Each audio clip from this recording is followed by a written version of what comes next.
आज की हमारी दुनिया विज्ञान और विज्ञान के अद्भुत चमत्कारों से भरी पड़ी है, लेकिन क्या आप जानते हो कि आखिर ये सब मुमकिन कैसे हो पाया? वैसे तो इस दुनिया में अरबों लोग पैदा होते हैं और चले जाते हैं, लेकिन इन्हीं में से कुछ लोग ऐसे होते हैं जो हमेशा लोगों के दिलों में जिंदा रहते हैं। वे इतिहास के पन्ने में हमेशा छाए रहते हैं। यही वे लोग होते हैं जो विज्ञान के नामुमकिन काम को मुमकिन कर देते हैं। ऐसे लोग हमेशा नेचर के नियमों को समझते हुए आगे बढ़ते हैं और अपने विकास के बंद रास्तों को खोलते हैं। आज हम ऐसे ही एक महान इंसान के बारे में जानेंगे जिसने प्रकृति के नियमों को समझते हुए मानवता के विकास को आगे बढ़ाने में महत्वपूर्ण योगदान दिया और इस पूरी दुनिया का नक्शा ही बदल कर रख दिया। उस महान इंसान का नाम है निकोला टेस्ला, एक ऐसा वैज्ञानिक जिसकी खोजों ने विज्ञान जगत में खलबली मचा दी। 19वीं सदी के महान वैज्ञानिकों में शुमार निकोला टेस्ला ने अपनी पूरी जिंदगी विज्ञान को ही समर्पित कर दी। वे physicist, mechanical engineer, electrical engineer होने के साथ साथ भविष्यवादी भी थे। निकोला बचपन से ही अद्भुत प्रतिभाशाली थे। उनका दिमाग काफी तेज था। बचपन से ही उन्हें नेचर से बड़ा लगाव था और वे विज्ञान और विज्ञान के रहस्यों के बारे में सोचते रहते थे। निकोला को विज्ञान में नए नए आविष्कार करने की प्रेरणा अपनी माँ से मिलती थी, जो खाली समय में घर में कई छोटे मोटे उपकरण बनाया करती थी। निकोला बचपन से ही काफी ब्रिलियंट थे। इस बात का अंदाजा इससे लगाया जा सकता है कि स्कूली दिनों में टेस्ला मैथ्स के कठिन से कठिन सवालों को भी बिना कागज पेन के अपने दिमाग में ही सॉल्व कर लेते थे। इतना ही नहीं, वे एडवांस कैलकुलस के सवालों को भी दिमाग में ही सॉल्व करते थे, जिससे उनके टीचर्स को ये लगता था कि टेस्ला कहीं से नकल कर रहे हैं। ये वो दौर था जब स्कूली शिक्षा खत्म करने के बाद युवाओं के पास केवल 2 चॉइसेज हुआ करती थी। एक तो ये कि वह पादरी बन जाएं और दूसरी कि वो सेना में भर्ती हो जाएं। लेकिन निकोला टेस्ला तो किसी और ही दुनिया के सपने देख रहे थे, एक ऐसी दुनिया जो रहस्यों से भरी थी, विज्ञान की दुनिया।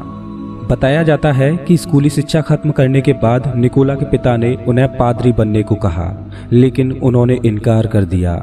उन्होंने अपने पिता से कहा कि वे आगे पढ़ना चाहते हैं। अपने बेटे की पढ़ाई के प्रति रुचि देखकर उन्होंने 1875 में निकोला का एडमिशन ऑस्ट्रिया के एक पॉलिटेक्निक कॉलेज में करा दिया, जहां उन्होंने 9 परीक्षाओं को पास करके प्रथम स्थान प्राप्त किया। टेस्ला को नई नई खोज करने में बहुत रुचि थी, लेकिन इसके लिए वे आर्थिक रूप से कमजोर थे। इसी बीच 1881 में उन्हें एक टेलीग्राम कंपनी में नौकरी मिल गई, जहां पर उन्होंने कम्युनिकेशन इंस्ट्रूमेंट्स में कई सुधार किए और टेलीफोन एम्पलीफायर को एक नए रूप में बनाया, लेकिन इन्हें वे पेटेंट नहीं करा पाए। बताया जाता है कि निकोला टेस्ला की याददाश्त फोटोग्राफिक थी। वे जो भी आविष्कार डिजाइन करते उसे बिना कागज पर उतारे ही पूरा कर देते थे। इसलिए कुछ लोगों को लगता था कि टेस्ला के पास कोई दिव्य शक्ति है। हालांकि टेस्ला अक्सर कहा करते थे कि उनका संपर्क एलियन जैसे लोगों से होता है और उन्होंने टाइम ट्रेवल भी किया है, जहां उन्होंने फ्यूचर, प्रेजेंट और पास्ट तीनों को एक साथ जिया है। ये बात टेस्ला ने अपनी किताब माई इन्वेंशंस में भी कही है। टेस्ला की इन्हीं खूबियों के चलते 1882 में उन्हें थॉमस एडिसन की कंपनी की फ्रांस यूनिट में नौकरी मिल गई और इसके बाद 1884 में इनका ट्रांसफर अमेरिका हो गया। टेस्ला ने थॉमस एडिसन के आविष्कारों में बहुत बड़ा योगदान दिया, लेकिन फिर एक समय ऐसा आया जब एडिसन और टेस्ला के बीच इलेक्ट्रिसिटी वॉर शुरू हो गया। दोस्तों, इलेक्ट्रिसिटी वॉर पर मैं पहले ही एक वीडियो बना चुका हूं, आप उसे हमारे चैनल पर देख सकते हो। एडिसन की कंपनी छोड़ने के बाद उन्होंने अपनी खुद की कंपनी खड़ी की और उन्होंने एसी प्रणाली को लाकर दुनिया की ही किस्मत बदल दी। एसी सिस्टम से दूर दूर तक बड़ी आसानी से और काफ़ी सस्ती बिजली पहुंचाई जा सकती थी और आज भी पूरी दुनिया में घरों तक बिजली पहुंचाने के लिए एसी सिस्टम का ही उपयोग किया जाता है।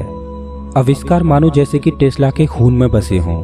अपनी अद्भुत कल्पना शक्ति और बुद्धिमत्ता के चलते टेस्ला ने बहुत से ऐसे आविष्कार किए जिन्होंने वैज्ञानिकों में खलबली मचा दी, जिनमें से कुछ तो आज भी कार्यरत हैं, लेकिन कुछ इतिहास के पन्नों से ही गायब हो गए। 8 भाषाओं का ज्ञान रखने वाले निकोला टेस्ला जो भी सोचते थे वो उनके समय से कहीं अधिक आगे का होता था। इनके कुछ आविष्कार तो ऐसे थे जो अगर आज होते तो हमारी दुनिया का नक्शा कुछ अलग ही होता। सबसे पहले टेस्ला ने चक्रीय चुंबकीय क्षेत्र के सिद्धांत की खोज की और उनका एक आविष्कार जिन्होंने आज पूरी दुनिया को रोशन कर दिया वो था एसी इलेक्ट्रिसिटी मोटर का निर्माण। आपको बता दें कि एसी करंट से पहले अमेरिका में डीसी की सप्लाई की जाती थी, पर डीसी में कमियां बहुत थीं, जिसे टेस्ला ने उजागर किया और एसी सप्लाई लागू की। अमेरिका आने के बाद निकोला टेस्ला ने 1891 में टेस्ला कॉइल्स का निर्माण किया।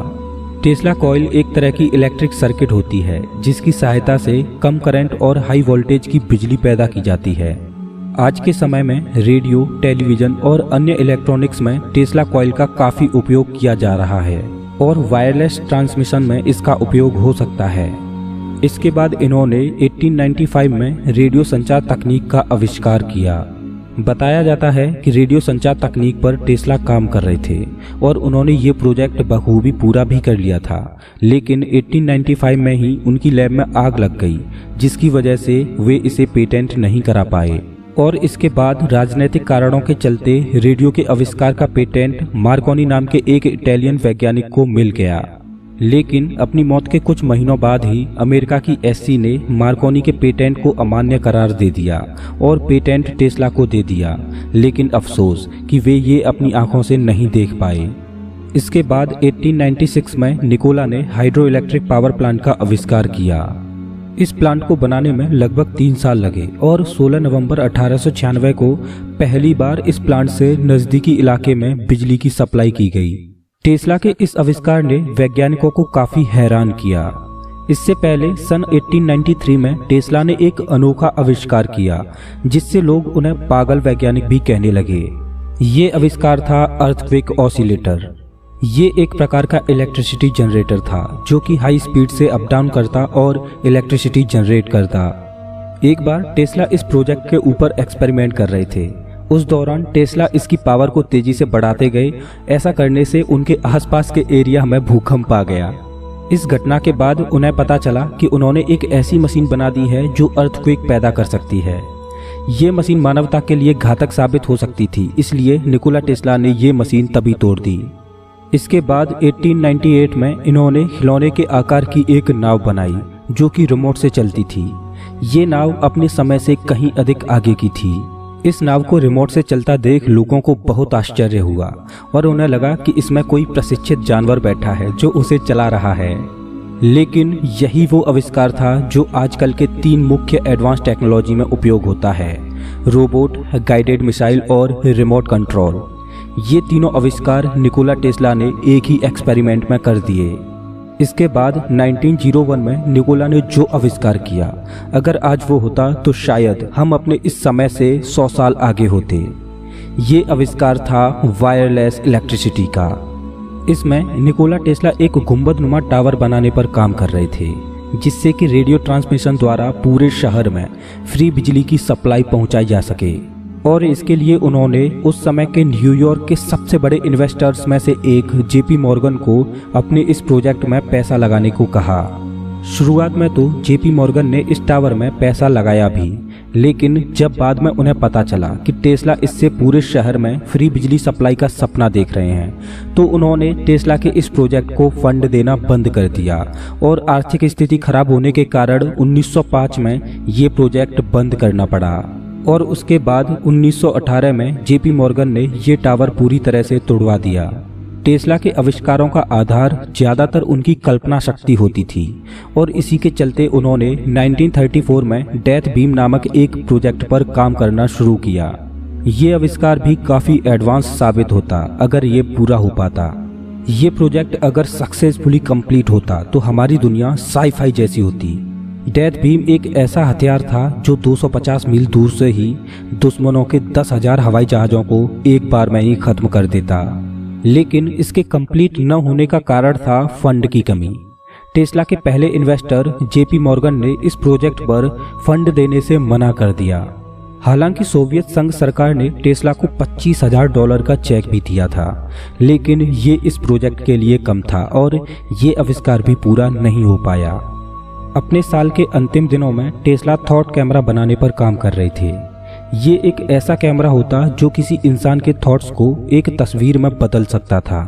टेस्ला इस प्रोजेक्ट के माध्यम से किसी इंसान के ब्रेन में चल रहे थॉट्स को डिकोड करके एक इमेज बनाना चाहते थे, लेकिन इस प्रोजेक्ट को भी ये पूरा नहीं कर पाए। टेस्ला के आविष्कार आइंस्टाइन और एडिसन के आविष्कारों से कम नहीं थे, मगर टेस्ला एक व्यापारी न होकर केवल विज्ञान की तर्ज पर काम किया करते थे और इस वजह से वे हमेशा ही आर्थिक रूप से कमजोर रहते। और 7 जनवरी 1943 को 86 वर्ष की उम्र में टेस्ला ने इस दुनिया को अलविदा कह दिया। बताया जाता है कि टेस्ला ने आजीवन विवाह नहीं किया क्योंकि उन्होंने अपना सारा समय विज्ञान और इसके आविष्कारों में लगा दिया। अपने जीवन के अंतिम दिनों में टेस्ला के कुछ प्रयोग असफल हो गए और कुछ वैज्ञानिक उनके ही पेटेंटों को चुराकर शोहरत पा रहे थे, जिससे वे डिप्रेशन का शिकार हुए। टेस्ला ने अपने समय में हजारों किताबों को पढ़ा। अपने वैज्ञानिक जीवन के दौरान निकोला टेस्ला ने द फ्लाइंग सॉसर और इम्प्रूव्ड एयरशिप्स जैसे प्रोजेक्ट्स पर भी काम किया, लेकिन लोगों ने इन पर भी अपनी गलत राय ही पेश की। टेस्ला को एक सनकी वैज्ञानिक के तौर पर भी देखा जा सकता है। वैसे तो टेस्ला को उनके आविष्कारों का श्रेय नहीं मिला और उनके प्रयोगों को सरकार ने दबा कर रखा है, लेकिन टेस्ला को विज्ञान जगत में काफी सम्मान दिया गया है। टेस्ला को उनके सम्मान में उनके 75वें जन्म दिवस पर टाइम मैगजीन ने अपने कवर पेज पर उन्हें जगह दी थी। इतना ही नहीं बल्कि चुंबकीय प्रभाव की यूनिट टेस्ला उन्हीं के सम्मान में है। टेस्ला को आज की आधुनिक दुनिया में वाईफाई का जनक माना जाता है। भले ही आज टेस्ला द्वारा किए गए आविष्कारों को उनके आविष्कार के तौर पर नहीं माना जाता हो, लेकिन टेस्ला ने जो मानवता के लिए किया है उसके लिए सदैव हम उनके रेडी रहेंगे। दोस्तों, अगर आपको ये वीडियो अच्छा लगा हो तो लाइक करें और ऐसे ही इन्फॉर्मेटिव वीडियोज के लिए चैनल को सब्सक्राइब करें, साथ ही बेल आइकन दबाएं।